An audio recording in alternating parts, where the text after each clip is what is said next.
Assalamualaikum warahmatullahi wabarakatuh. Perkenalkan, nama saya Gedi Alvino dengan NIM 1916010092 dengan prodi Ekonomi Syariah, Fakultas Ekonomi dan Bisnis Islam. Baiklah, di sini saya akan menerangkan atau menjelaskan materi tentang perkuliahan Syarah Hadis Ekonomi, yaitu tentang wadiah, dengan dosen pembimbing Dedi Afdal LCMUD. Baiklah, saya akan menerangkan tentang wadiah. Pertama, pengertian wadiah. Wadiah dalam bahasa fikih adalah barang titipan atau memberikan, juga diartikan sebagai memberikan harta untuk dijaganya dan pada penerimaannya. Ada dua definisi wadiah yang dikemukakan oleh ahli fikih. Pertama, ulama mazhab Hanafi mendefinisikan wadiah dengan mengikut sertakan orang lain dalam memelihara harta, baik dengan ungkapan yang jelas maupun tindakan dan melalui isyarat. Misalnya, seseorang berkata kepada orang lain, "Saya titipkan tas saya ini kepada Anda." Lalu orang lain itu menjawab, "Saya terima." Maka sempurnalah akad wadiah. Atau seseorang menitipkan buku kepada orang lain dengan mengatakan, "Saya titipkan buku saya ini kepada Anda." Lalu orang lain itu menjawab, atau mengangguk saja, itu tanda setuju. Kedua, ulama mazhab Maliki, mazhab Asy-Syafi'i, dan mazhab Ahmali atau jumhur ulama mendefinisikan wadiah itu sebagai dengan mewakilkan orang lain untuk memelihara harta tertentu dengan cara tertentu. Wadiah dipraktikkan pada bank-bank yang menggunakan sistem syariah seperti Bank Muamalat Indonesia (BMI), Bank Islam. Bank Muamalat Indonesia mengartikan wadiah itu sebagai titipan murni yang dengan seizin penitip boleh digunakan oleh bank. Konsep wadiah yang dikembangkan oleh BMI ini adalah wadiah yad amanah, yad ad-damanah, titipan tentang risiko ganti rugi.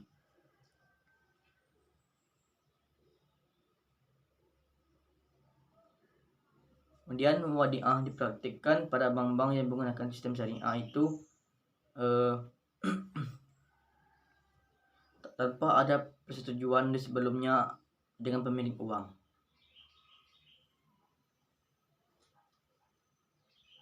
Kemudian yang B, jenis-jenis wadiah. Akad berpola titipan banyak digunakan dalam aplikasi perbankan syariah dalam produk-produk pendanaan. Pertama, wadiah yad amanah, yaitu barang yang dititipkan sama sekali tidak boleh digunakan oleh pihak yang menerima titipan, sehingga dengan demikian pihak yang menerima titipan tidak bertanggung jawab terhadap risiko yang menimpa barang yang dititipkan. Penerima titipan hanya punya kewajiban mengembalikan barang yang dititipkan pada saat diminta oleh pihak yang menitipkan secara apa adanya. Kemudian yang kedua, wadiah yad domanah adalah titipan terhadap barang yang dapat dipergunakan atau dimanfaatkan oleh penerima titipan sehingga pihak penerima titipan bertanggung jawab terhadap risiko yang menimpa barang sebagai akibat dari penggunaan atas suatu barang, seperti risiko kerusakan dan sebagainya. Tentu saja penerima titipan wajib mengembalikan barang yang dititipkan pada saat diminta oleh pihak yang menitipkan. Kemudian yang C, rukun dan syarat wadiah. Pertama, rukun wadiah. Menurut Hanafiyah, rukun wadiah hanya satu, yaitu ijab dan qabul. Sedangkan menurut jumhur ulama, rukun wadiah itu ada 4. Yang pertama, orang yang menitipkan yang disebut dengan mun'i atau muwaddi. Yang kedua, orang yang menerima titipan mudah atau mustauda. Yang ketiga, ijab dan kabul. Yang keempat, sigat atau sama saja dengan ijab dan kabul. Kemudian yang kedua, syarat-syarat wadi'ah. Syarat-syarat wadi'ah berkaitan dengan rukun-rukun yang telah disebutkan di atas, yaitu syarat benda yang dititipkan, syarat sigat, syarat orang yang menitipkan, dan syarat orang yang dititipi.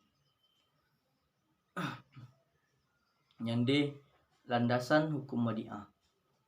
Landasan syariah dan ketentuan tentang sertifikat wadi'ah Bank Indonesia diatur dalam Fatwa Dewan Syariah Nasional tentang sertifikat wadi'ah Bank Indonesia tanggal 23 Oktober 2002, di mana dalam fatwa tersebut sebagai landasan syariah, Himpunan Fatwa edisi kedua halaman 233 sampai 236.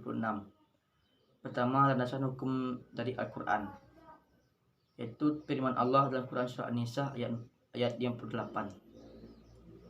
A'udzu billahi minasy syaithanir rajim. Bismillahirrahmanirrahim. Innallaha ya'murukum an tu'addul amanat ila ahliha wa idza hakamtum bainan nas an tahkumu bil adli innallaha ni'ma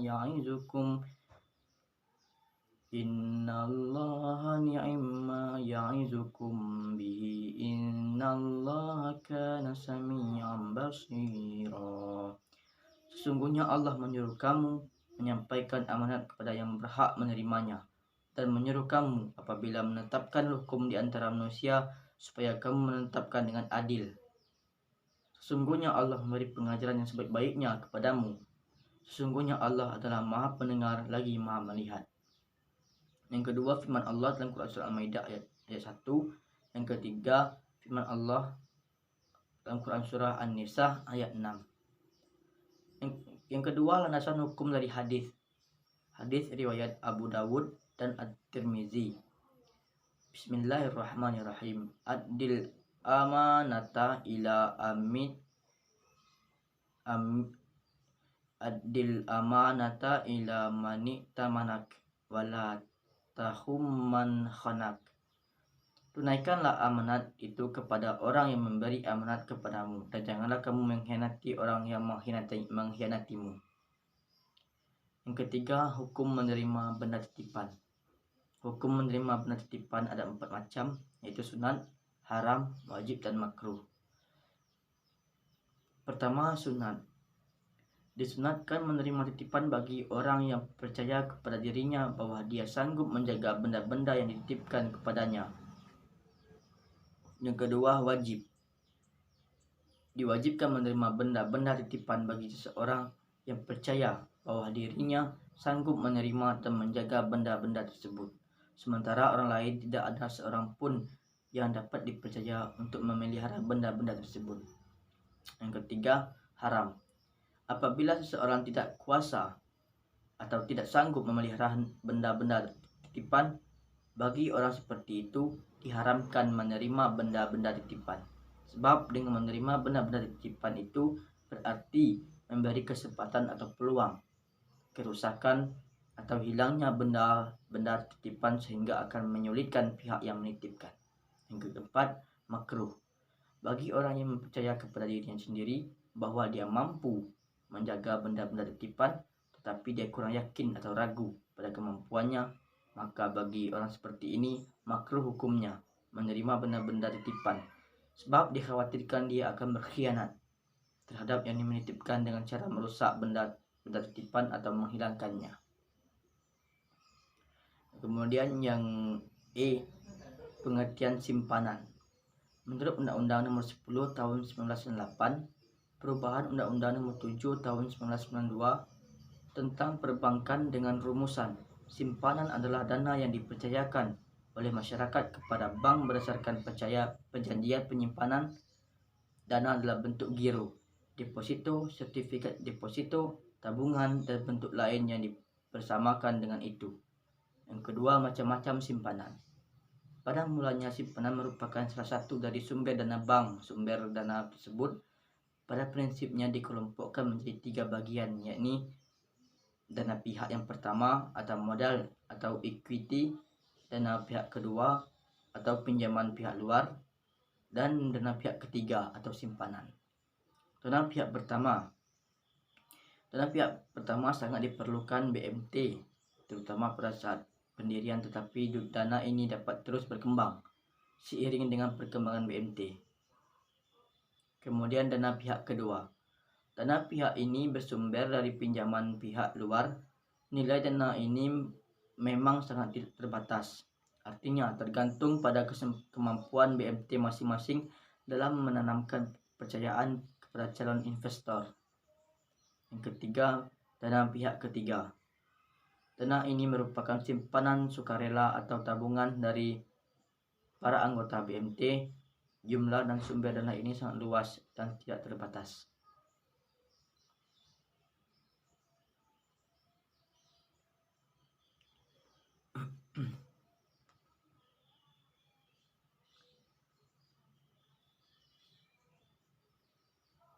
Selanjutnya, jenis simpanan menurut Undang-Undang Nomor 12 1967 diberikan definisi sebagai berikut.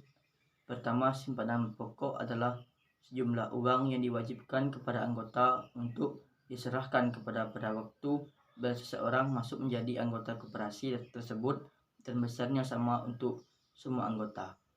Yang kedua, simpanan wajib adalah simpanan tertentu yang diwajibkan kepada anggota untuk membayarnya kepada koperasi pada waktu-waktu tertentu. Yang ketiga, simpanan sukarela. Ini diadakan oleh anggota atau atas dasar sukarela atau berdasarkan perjanjian atau peraturan-peraturan khusus. Adapun rukun dan syarat simpanan. Yang pertama, rukun, yaitu orang yang menyimpankan uang, yang menyimpankan barang. Yang kedua, orang yang menitipkan barang. Dan yang ketiga, ijab dan qabul. Adapun syarat simpanan. Yang pertama, simpanan pokok. Yang kedua, simpanan wajib. Dan yang ketiga, simpanan sukarela. Landasan hukum simpanan itu pertama, Undang-Undang Nomor 25 Tahun 1992 tentang perkoperasian yang mengatakan bahwa modal koperasi itu terdiri dari modal sendiri dan modal pinjaman.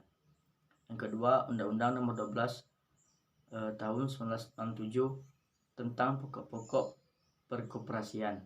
Pasal 332 ayat 1 ditentukan bahwa modal koperasi itu terdiri dari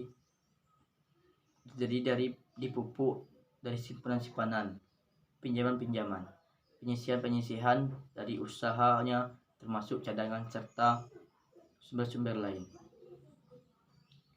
Yang ketiga, pasal 41 dari Undang-Undang Nomor 25 Tahun 1992 tentang modal equity yang terdiri dari simpanan pokok, simpanan wajib, dana cadangan, dan hibah.